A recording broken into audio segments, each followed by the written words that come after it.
we're helping to facilitate this are our teacher group work, that's PLC work, professional learning communities is the phrase that represents. How we respond to, or response to intervention, how are students responding when we might need to intervene to remediate if they need additional support, or even to extend if they've demonstrated they've learned something. And finally, taking a look at our grading practices to make sure that they're revisited and ready for, to meet the needs of our current students. So at our school, we ensure high levels of learning for all of our students. And as a staff, we really want to be behind this line and also help our students do the best that they can. So it really takes, three connected concepts. Our professional learning communities, again, that we had mentioned, common formative assessments. So these are just assessments that are given, they can be given frequently, but generally they're given at a midpoint of teaching, maybe a traditional learning unit, so that you can kind of find out how students are doing. Do they need to be remediated? Is there extensions that need to happen prior to the end of a unit and moving on from something? And then, of course, response to intervention. When we find that students might need additional support academically, how do we provide that both in the classroom or with additional interventions? So common formative assessments, again, this is part of work that we've been doing for several years. Mr. Matt Halladen has been bringing in professionals to help us with this starting a couple of years ago, but also we've been working throughout the summers and the school years to get deeper and deeper into utilizing professional learning communities, and common formative assessments is a big piece of our work. So we're continuing to work on these in our PLCs, and this year at Algonquin, we're committed to that everybody will give 4 common formative assessments in each course, so in each of their classes. And that what we're adding this year is to take those results, and again, these are generally given before the end of a unit, before the end of a course of study, so that you can take that information and go back and decide if you need to do some reteaching, if you need to do some extension. And so we've committed to trying to pause at least twice this year based on the information you collect, and do some reteaching or some extension work with the students prior to the end of the unit. AMS is not your great-great-great-great-grandpappy school anymore. This served a purpose at one point in history, but now, rather than trying to give education to students who were privileged enough to receive it, we have the great opportunity to bring education to all of the students and all of the school-aged children in a community. So that's going to also require not working in isolation. That's part of what we mean by moving away from the one-room schoolhouse model.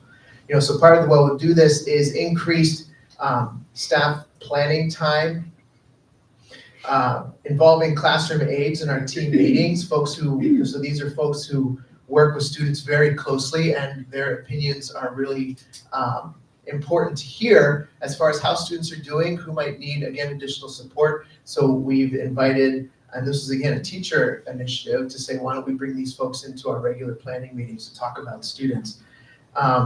Dedicated curriculum time in our staff days to make sure people are able to work on curricular items and sync up with each other, and also having topic-based focused meetings so that we can get cross-section of views on various topics about our academic program from the people who know it best, our teachers. So Gallup.com, we also need to respond to what students are saying works best for them. And they came out with a survey saying, hey, 6 in 10 Gen Z K-12 students are most excited about school when their teacher makes the topic exciting and interesting. So something to pay attention to. And we even have some of our own data, surveyed students last year, asking them what is their favorite or most enjoyable type of learning activity. And right there you can see group work, in-class projects kind of take away with what motivates students to work together, as opposed to some of what we may have considered more of a traditional instructional approach. So again, this is something that we take into account and then work with our teachers, work with each other to say, well, how can we incorporate more of this diversity of instruction and also highlight the effective practices that are already being done by our staff members, because a lot of folks are already doing these kinds of things. For example, some things our staff are doing in math, they've been working with a new program called Thinking Classrooms, where you see folks, there's some pictures Kids are up on their feet, they're working together, they're discussing math, and I've had the opportunity to observe our math team this year, and it's cool to see these programs, and they really are talking about math. They're not just standing by the whiteboard, talking about what's for lunch. They're sincerely talking about math problems. So it's a cool approach to see. Social studies, our team just recently helped to organize and facilitate a mock election. Our ELA department is revisiting and working on updating writing expectations for 6th grade students. And our science team is tackling the new New York State assessments that are being fully implemented this year. And then some other things that we do. So in our building learning team, we meet once a month, and this is part of the PLC process where we have kind of a smaller group of representatives, but whoever wants to come as a cross-section of our staff talking about, again, focus topics about education at Algonquin and things we can do to improve. So things such as building on our grading practices. We've already done some report card comment review, community service for all students, what we're going to do next for some of those. Our parent-school connections, how can we start to get some parents back into the building? This happened a lot more prior to COVID, but this is something we've been revisiting and saying maybe we'd love to get this kind of connection back into our building. And of course, working on rebranding the Warrior Way as we make a transition. And so a big component of our academic success continues to be and has been our CARES program, so committed to achieving results for every student. And we're fortunate to have Barb Glasser here tonight. She helps to organize this, does a wonderful job of organizing our CARES program. So this is a great way, especially if we're working to make sure that 85% of our students are graduating, or are passing all of their classes, is to make sure that we're finding out which students might need additional support, additional help, and meeting those needs. So of course, this program is twice weekly from 2:40 to 3 p.m. They have some recreation time. It's not all nose to the grindstone kind of work. We also want to honor that we've got kids that need to blow off some steam. But they do a lot of focused academic time. You see from 3 to 4:30, we have 40 students who work in structured rooms with teachers and going over work that they might owe, things that they need to catch up on, and they have the opportunity to engage in that academic work. So we really use this to deepen the connection between the students and their school and improve student academic performance at their current level. Now I'll turn it over to Rob for goal 2. And a huge part of school for kids is being engaged in their school community and building those connections. And our goal at Algonquin is to have every student have a positive school experience and to have a connection in their building where they feel that there's a teacher, a counselor, a coach, principal, some adult at the school that they feel cares about them. And we set a goal of 85%, and we'll show you some data about that. We know that nationwide this has been a major concern and that kids feel less connected to their school than they ever have. It's national information that's out there. So we try to build in as many opportunities as we can, like the after-school football events and the after-school sports events that we'll have throughout the winter. You see bucket drumming from our latest Warrior Way assembly and different activities where we celebrate student success. It actually began on the first day of school this year, where we revised our first day of school. We shortened the orientation program for students, less about rules, more about fun and connections with peers and their teachers. Kids made a get-to-know-me slide, as well as having universal icebreakers across the building, and the addition of a grade level social event at the end of the day for each one of the 3 grades. We also had to build in a lot of fun. Here's some of the staff members on Halloween. We had a great time with that, and the kids got to dress up for the holiday as well, and it was a great day. We know that developing peer relationship skills is fundamental at the middle level, and there's a number of ways that happens with our No Place for Hate program. Second Step Week, where teachers dedicate a class period from each one of their subject areas to reinforce the importance of positive peer relationships and anti-bullying skills. We built in at the end of the year last year, thanks to Mr. Anderson, Mr. Cavada, and Coach Brooks, the Algonquin Games, which is a dynamic team building day, which was a huge success across the building. Algonquin's Got Talent is coming up at the end of this month. We'll be celebrating, it's actually this week, on Thursday. And after school kids will be recognized for their outstanding talents that they sign up to demonstrate. We have Warrior Wellness Day, and we have Team Building Tuesdays once a month, where again, we emphasize those peer relationship skills, as well as our middle school Keys to Success program that takes place in 6th grade every other day for our 6th graders. That's been a huge game changer in order to help students transition to the middle school successfully. But we also know that it's the million small things, the little things that make a difference. The pride in the school community that the adults show, the commitment they have to our students, and finding ways for students to be engaged and support the school through service activities and small things that they can do every day to make our school a brighter place. We measure this through our minute meetings, and we do these occasionally, probably every 2 months or so, maybe every 3 months, where we check in with kids with a very brief survey. And some of the results are very revealing. For example, how do you feel about your friendships? We know that at the middle school, kids generally feel strongly and positively about their friendships. That's a great thing. We also know that they feel that there's a student that they can trust. We had 97% approximately respond that there's a peer that they can connect with very strongly. Overall, how do you feel about your friendships and connections to adults? And do you feel that you belong here at school? That's a huge topic. We want every student to feel that they belong in our school. We want to push those numbers over from the left side over to the far right as best as we possibly can. When we measure this by, if we ask students if they feel there's a staff member that's there to support them, that they feel cares about them, this has been some progress. If you look back to 2022, we had approximately 9% of students saying that they didn't. This past year, we asked the same question for the past 3 years, 5% of students are responding that way. So that's tremendous progress. We're moving the needle in the right direction over the past 3 years on this question. When asked if students feel that adults treat them fairly and with respect, also a positive direction on that as well. We were able to move that needle in a positive direction to 92.4% positive responses. And here at Algonquin, there's another student who I feel I can trust. Again, that's also heading in a positive direction as well. Kids feel that they're connected to adults, they feel like they're connected to their peers, and they feel a sense of belonging in our school more now than they did 2 or 3 years ago. So we're super proud of that work and the continued effort our teachers put in. And of course, modified athletics is super popular at Algonquin, and we have approximately the same number of students interested over the past 3 years in that as well, with 143 kids participating during this fall season, as well as last year, which is a crazy anomaly that it's the same number. But that's approximately 36% of kids in 7th and 8th grade are participating in a fall sport. And that doesn't include the winter and the spring that are yet to come. So we're excited that there's more and more kids that are interested in these activities, including our band, orchestra, and chorus program, which has skyrocketed. Although enrollment is much lower than it was in 2014, 2015, we have dramatically more students participating in band, orchestra, and chorus at the middle school than we did 10 years ago. That's been a remarkable accomplishment on the part of our music teachers, that they inspire students to pursue their passion for music and keep them committed throughout their middle school years. Finally, I'd like to just kind of conclude with this. Over the past several years, we've worked on a number of research-based strategies that are provenly effective for our students in the middle school environment. And that happened with the Response Intervention Technical Assistance Center program that we participated in for 3 years that unfolded those critical thinking skill programs, as well as the Reading Apprenticeship Program, which a number of our teachers participated in back in 2020, 2021. Our move towards Common Lit, a very popular and highly respected ELA program, as well as Dynamic Mindfulness last year and Mr. Layden's furniture project that he was able to help us implement in the building, have impacted instruction in a positive way.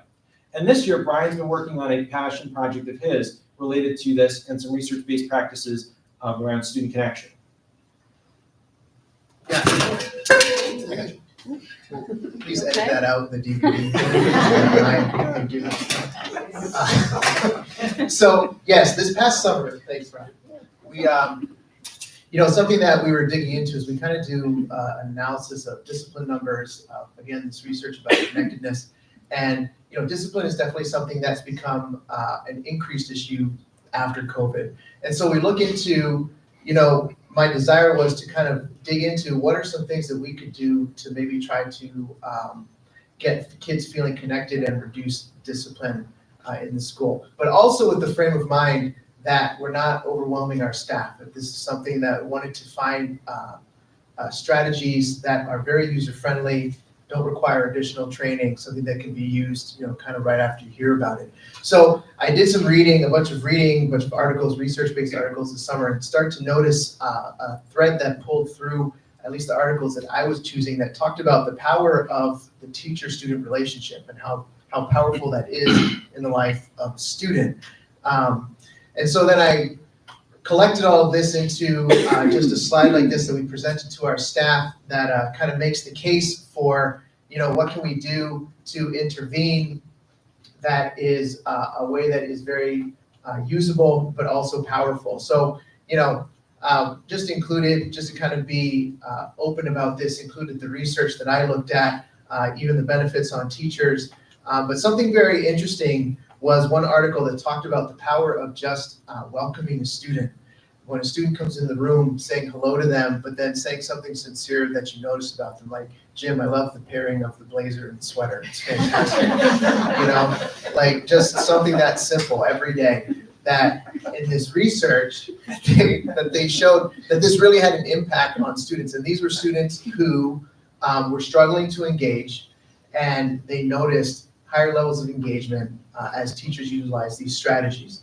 So this is a bunch of different resources, different strategies that I found in the research that they said could really help bolster the positive student-teacher relationship, as well as the teacher toolbox just included things that we've already done in Algonquin. So what we did is we asked the teachers to think of one student after we presented this information and try a strategy. And we gave them 4 to choose from and said, just try this. Pick one student that you think is kind of struggling to engage or might even be struggling with having appropriate behavior during class, and try this, committing to 10 academic days or roughly 2 weeks, or 20 academic days or roughly a month. And so people chose things such as talking to a student about non-academics for 1 to 2 minutes per class, praising a student at least once a class for on-task behavior or their academic production, daily greeting the student with the personalized comment, or maintaining a positive to negative ratio of at least 3 to 1. If you have to be critical or criticize or critique a student, that you have 3 other things positive to say to them. And what you see is this had 2 measures. One was people rated, they picked a student, they rated, how is their attention from a 1, very inattentive, to a 10, they're very attentive, and how about their appropriate behavior, inappropriate as a 1, up to 10, very appropriate, at the time of choosing them for this work. And so you see we had, I think that's about 63 or 64 people who reported out, and these are the strategies that got used the most. Since there were 2 things you were measuring, we had 126 total comparisons. So if you add up all these numbers, it adds up to 126. So 34 increased scores for that first one in yellow. You see it corresponds to what it's highlighted. Anyway, so people committed to it, they did it, and what did this mean? After 10 days and after 20 days, we had them rate students again. So now rate them again on these 2 measures, attention and appropriate behavior after these things. And you'll just see what we found is that these different strategies, all of them, kind of brought increased average positive scores. So at least from 2.5 up to 3, sometimes slightly more than 3. I know this one says 4, but it was the one that was used the least, so it might be kind of tough to kind of really, we'd have to see more info on that one. But overall, focusing on short, small strategies to bolster the relationship between a teacher and a student, that it had real positive impact that we could see even amongst our staff and read in the comments that a lot of people made about it. So we're very encouraged by that. I'm going to be presenting this out at our next faculty meeting, that we can hopefully keep some good momentum and just keep doing it. So, Great, thanks. Watch that live. I will. Maybe for this next segment, we should have a robot help us out with our AI, which is Magic School, which is our AI tool at Algonquin and across the school district. And our goal this year is to gain some familiarity with this fast-growing area by having our staff get training and then to try something with students, whatever that might be for them. We asked teachers recently if they've tried AI themselves, and about 70%, 67% have said yes, they have tried it for themselves. And then we asked them, have you tried it with kids? Not so much yet, right? So we're a little bit more reluctant and slow to go with that, and that's okay. And we think that that's a good thing, to take our time to study it and to have strategic uses for AI in the classroom. But what are teachers doing with it so far? Well, there's a number of different things, and we've listed some of them out here, but creating lesson materials and having some students work on some small projects around AI and using it for feedback as well on writing are just some of the examples of things that kids are doing, as well as also using some resources for research and supplementing their work. Ms. Conover recently shared some images of what she did and put it in the hallway as well. And kids created on an image generator a series of images that they wanted to tell a story around, and they used their cognates and adjectives as a gallery walk, as well as some written components that they hand wrote at the bottom of those images to describe what they had created. So kind of a cool idea and a good way to use that software and approach, just so the kids have some exposure and familiarity with that.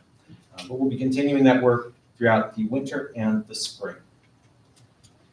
And that is through our professional development with AI information sharing that happened in November, the AP Transform sessions where we had 3 AMS presenters, Mr. Dumont is sharing right there with teachers during that time, as well as upcoming faculty meetings in December and January where we have a plan to support teachers.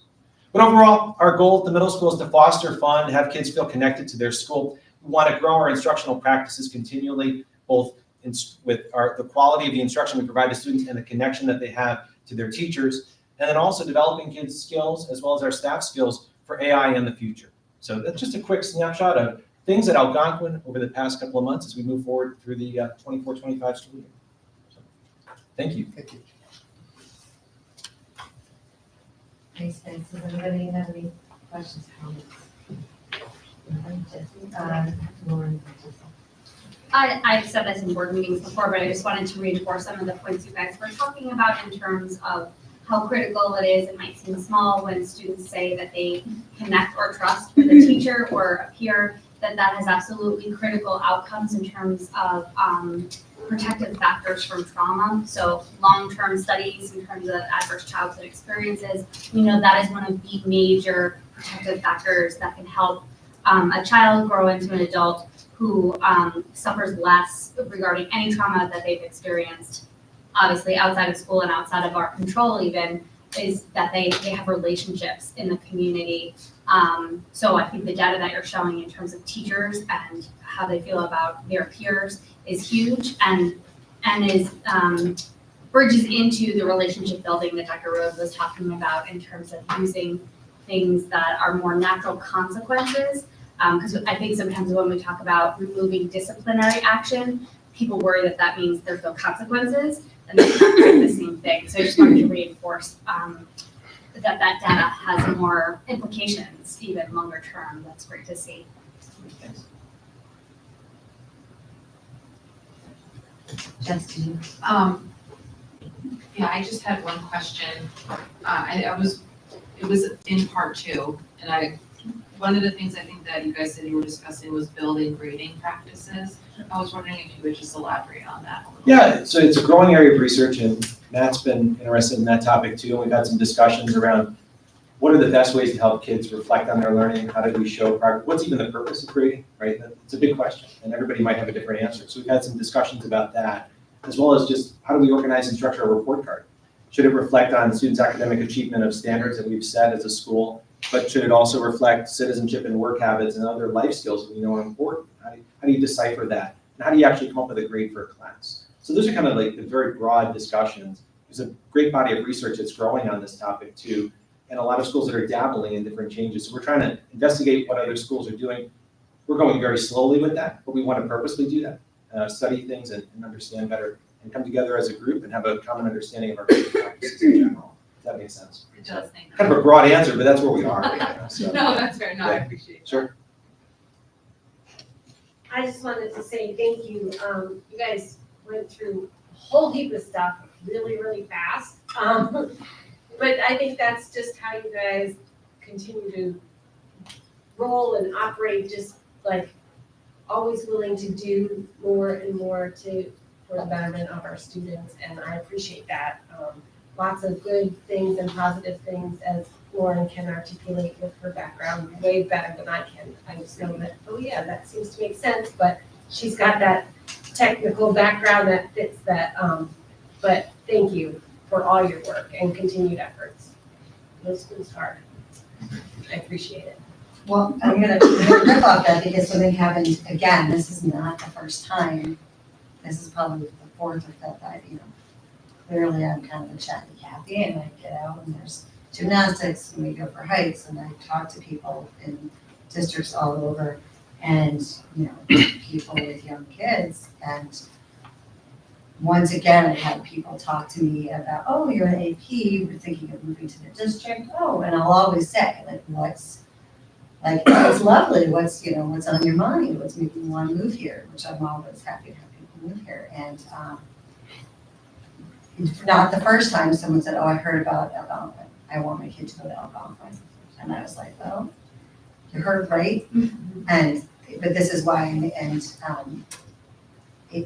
a level of, you know, what you guys share with us, like, what you guys put into the operations, it's very deliberate. There's a lot out there that's sort of whatever kind of comes down the pike, and I appreciate that it's not like that here, that it's very deliberate. And it's being noticed. Again, like I said, for folks who haven't been, you know, followed every one of our board meetings, moment by moment. This is probably the 5th or 6th or 7th time, again, anecdotally, and I'm one person, of people saying to me, I want to come here because of the middle school. No slide on the other school, but it's been highlighted. There was that case for me that we were looking at houses, people said, oh, the middle school is great, and I was like, who says the middle school is great? Because it is. That was not our experience, so I just appreciate it so much, and so word is getting out, and so thanks, yes. Megan. Oh, Megan. Just from a personal perspective, I'm the mom of an 8th grade boy. And I can tell you, because I'm up to my eyeballs in all of the effort that you guys put towards the students, and I greatly appreciate it because I went to a much larger district with much more funding than we get here, and so much less engagement at the level or any even kind of acknowledgement of how hard middle school is. And so I'm very grateful to be living in a community where my 8th grade boy is getting, you know, the attention that he needs. And I really think you guys are doing a great job, so thank you.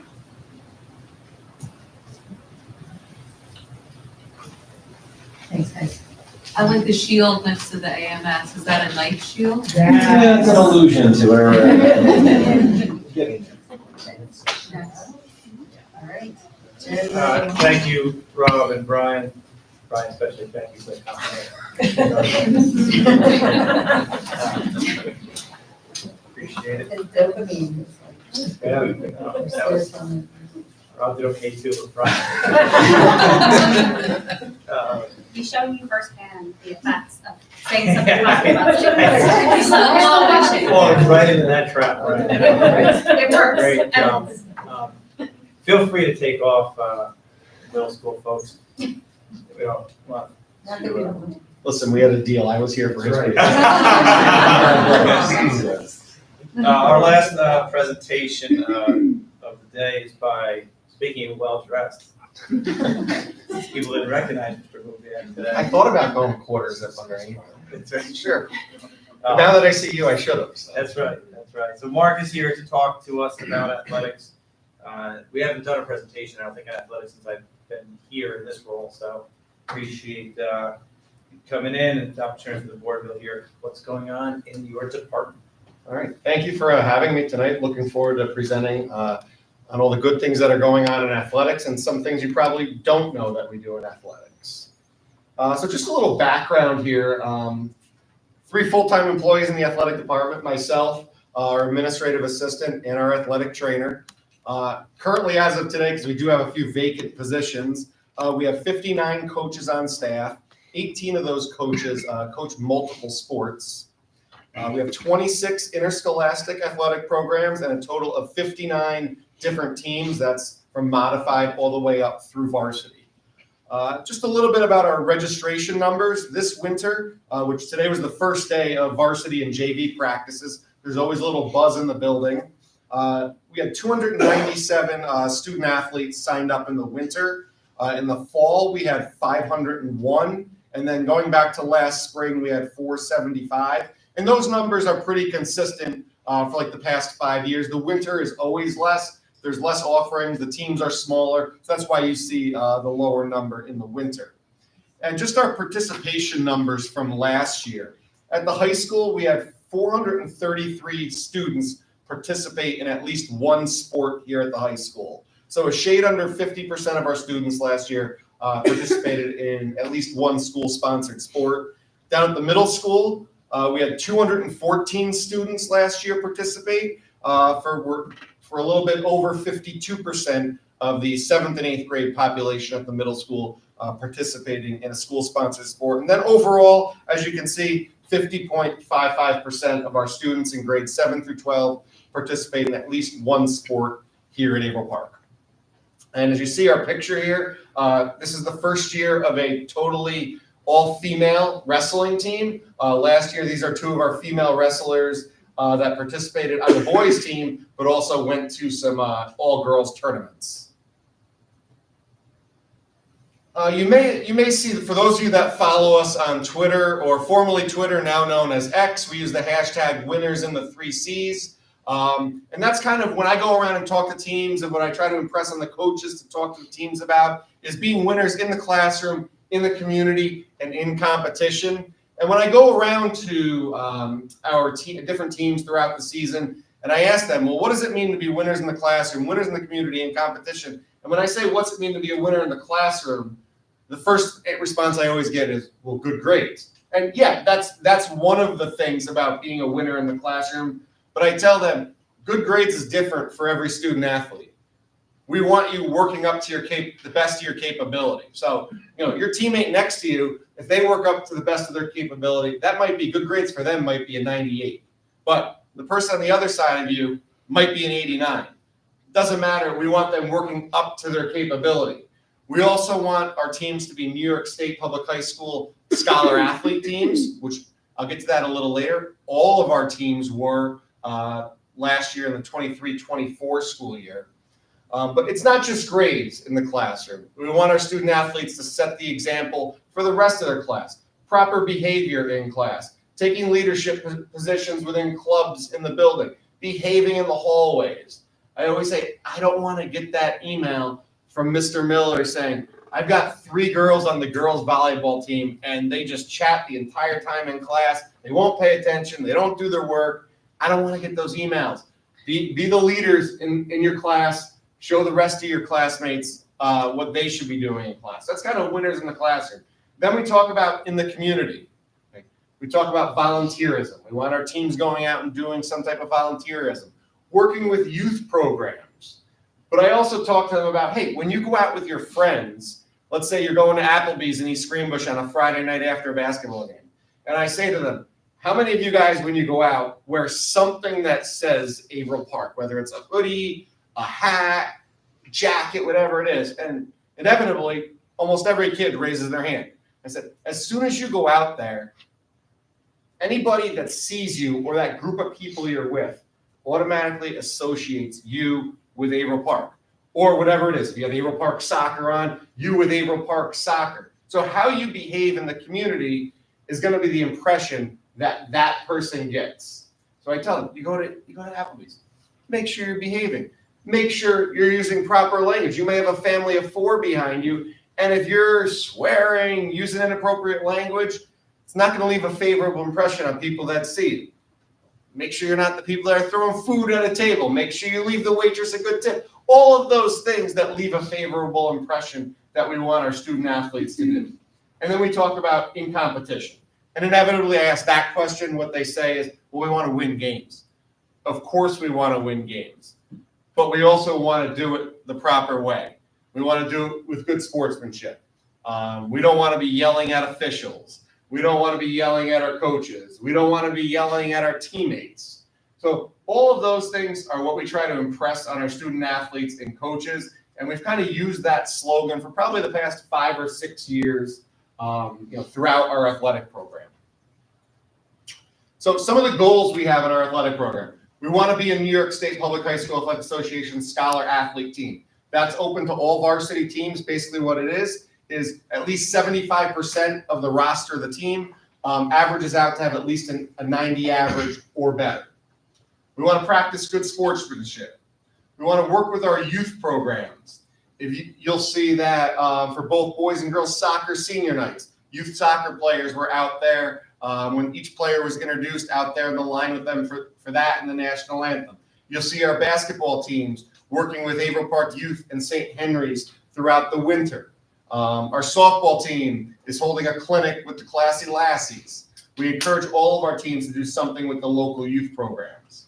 Volunteer in the school community, whether it's a food drive, whether it's going to help out with Equinox for Thanksgiving. A lot of our teams do those type of things as well. Obviously, we also want to compete for championships. Our football, basic, and I'm sure you've heard this before, but athletics is a microcosm for life. We want to take all of those lessons we learned: teamwork, sportsmanship, being organized, working hard, all of those things all those lessons you learn through sports, and then apply them both in your life now and then in the future as well. And I had to update this slide today because here's a picture of the football team after their sectional title the other night. Okay, some of the rules, regulations, and procedures we have in the athletic department. And I'm not sure for the board. I know you guys, have to be aware of a lot of things, but we do have an interscholastic athletic handbook, and some of the big topics in there are athletic placement process, code of conduct, academic eligibility, sportsmanship, and there's many other things in there. In order to sign up for a sport and be approved to play, when they sign up on our online sign-up system, both a parent and the student athlete has to sign off that they've read and are familiar with all of our rules, regulations, and procedures in the athletic handbook. And we update that handbook every summer. That's one of the normal summer projects that we have. And just to quickly go through here, I'm not going to spend a lot of time on this. This is obviously on the website. You're welcome to go through it. And as you can see, it was last updated on July 16th. But all of these topics in here, important dates. We have our philosophy on athletics, the philosophy of each sport level, modified JV up through varsity, the athletic placement process. For those of you that aren't familiar with that, that's if a 7th or 8th grader wishes to play on a JV or varsity team, and that's a process through the state. It's not just unique to Averill Park. The different offerings we have, how to register, how teams are selected, eligibility, all the health and medical information. Our athletic code of conduct is in there, academic eligibility, how you're able to stay on a team even if you're failing a class, sportsmanship information, attendance, participation in PE, talking about outside teams, participation on those teams, the different athletic awards that are available. For those kids that want to go on and play in college, NCAA information about the booster club, communication guidelines for parents and student athletes, what to talk to a coach about, what not to talk to a coach about, the chain of command in those. So all of that information is all in this athletic handbook.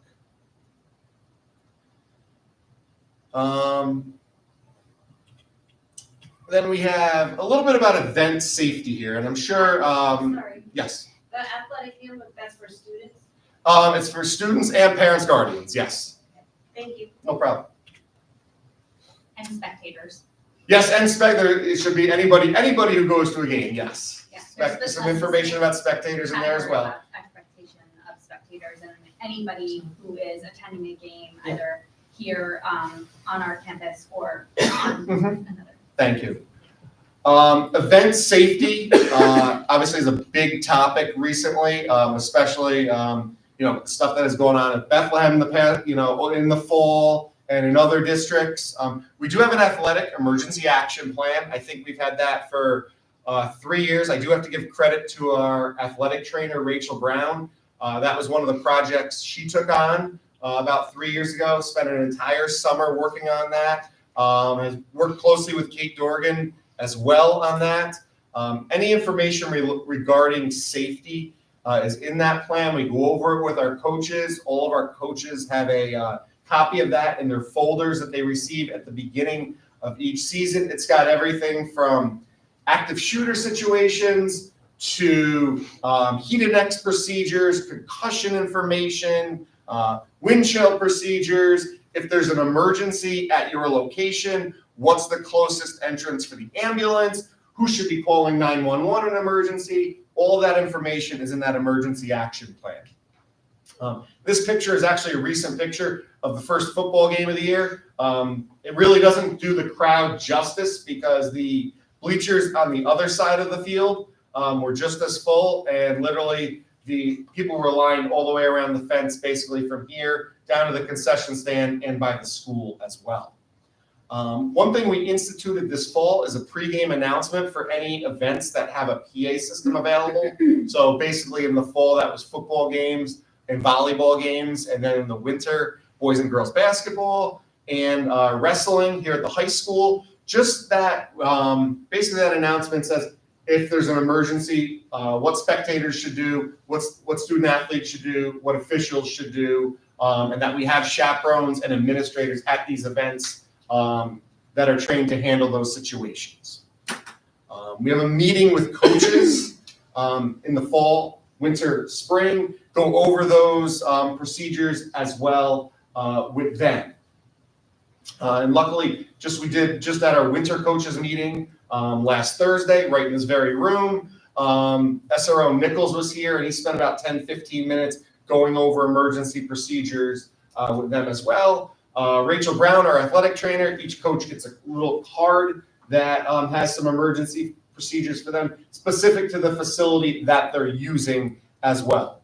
At these athletic events, we have chaperones as well at a bunch of these major events. We're also working with the Suburban Council, athletic administrators, principals, and superintendents to come up with some universal safety precautions. So whether you're here at Columbia or at Gilvillan, there's some similarities in the procedures for all the different venues within the Suburban Council. We're actually meeting as principals, ADs, and superintendents all together over at Cap Region BOCES in January as a big Suburban Council meeting. And then just, at each of our athletic contests, some of them just involve game management. You have a team that shows up, you have some officials, and maybe you have 30 or 40 spectators. Then you have other things, excuse me, like a football game, where you have hundreds and hundreds of people, and